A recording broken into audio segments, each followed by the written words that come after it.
موضوع پہ بات کرنے کے لیے آج ہمارے ساتھ موجود ہے خرم حسین صاحب، ایڈیٹر ہے Profit magazine. Welcome to the show Khurram صاحب۔ جی خرم صاحب، یہ بہت گفتگو ہو رہی ہے کہ کنسیشنز لینی چاہیے، پروگرام میں نرمی ہوگی۔ اب مفتاح اسماعیل صاحب کہہ رہے ہیں کہ ہمیں انتظار کرنا پڑے گا، we need to have credible numbers. Sir یہ پروسیس ہمیں سمجھائیں کہ یہ کس سٹیج پہ ہوگا اور کون سے ایسے ایریاز ہیں جن پہ کنسیشن جو ہے وہ مل سکتا ہے پاکستان کو؟ جی عارفہ، 2010 کے فلڈز کے بعد کوئی 6 ہفتے لگے تھے اور اس کے بعد پھر آئی ایم ایف کی طرف سے کوئی $450 ملین کی سپورٹ پاکستان کو ملی تھی ان فلڈز کو مینیج کرنے کے لیے۔ تو آئی تھنک اس دفعہ بھی صرف ٹارگٹس میں نرمی پاکستان نہیں سیکھ کرے گا، اس سے بڑھ کے پاکستان اپنی ایکسٹرنل سپورٹ بھی سیکھ کرے گا ان سب سے۔ آئی ایم ایف سے بھی آگے World Bank, U N D P, World Bank اور یو این ڈی پی تو آلریڈی کام کر رہے ہیں اور ڈیمیج اسیسمنٹ ایک ہو رہی ہے، یو این ڈی پی اس کو لیڈ کر رہی ہے اور ورلڈ بینک ان کے ساتھ اس میں انوالوڈ ہے۔ اب ہوتا یہ عارفہ کہ اگر آپ آئی ایم ایف کے پاس جائیں، جب بھی پاکستان جائے گا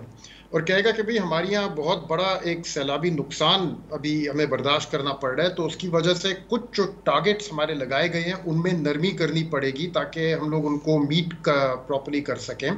تو پہلا سوال تو آبویسلی دوسری پارٹی جو ہے وہ پوچھے گی کہ اچھا کون سے ٹارگٹ کو کتنا نرم کرنا ہے آپ نے،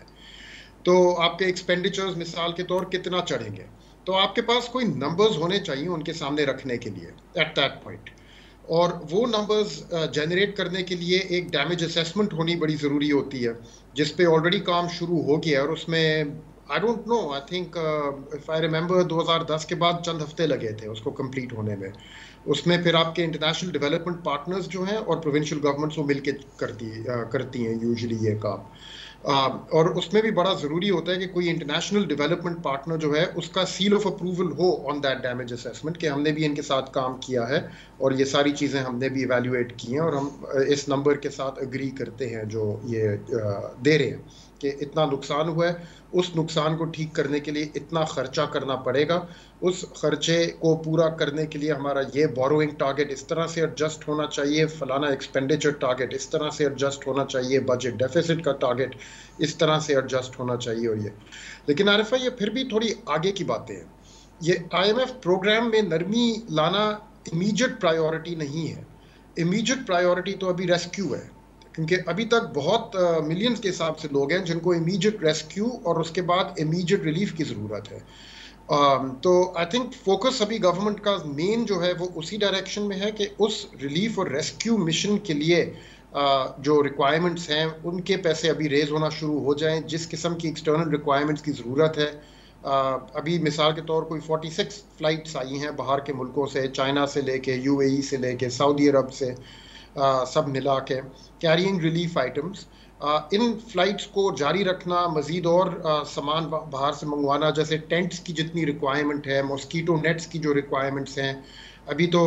مچھروں کی وجہ سے ان ایریاز میں ملیریا اور ڈینگی کی بہت وہ ہونے والی ہے آؤٹ بریک کی سچویشن، اس کو قابو کرنے کے لیے جو دوائیاں چاہیے ہوں گی،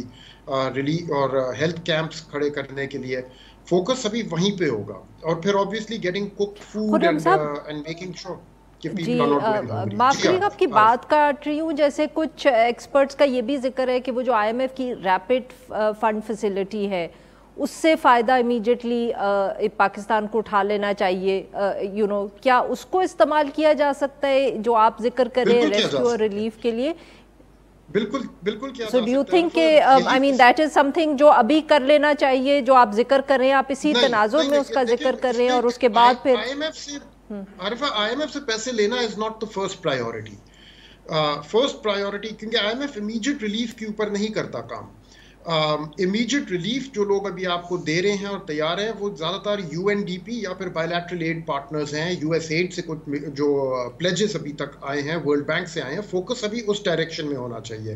اور ریپڈ فائنینسنگ فیسلٹی کے لیے بھی یہ ایک ریکوائرمنٹ ان کی ہے کہ you have to show a credible damage assessment equal to 10% of your GDP،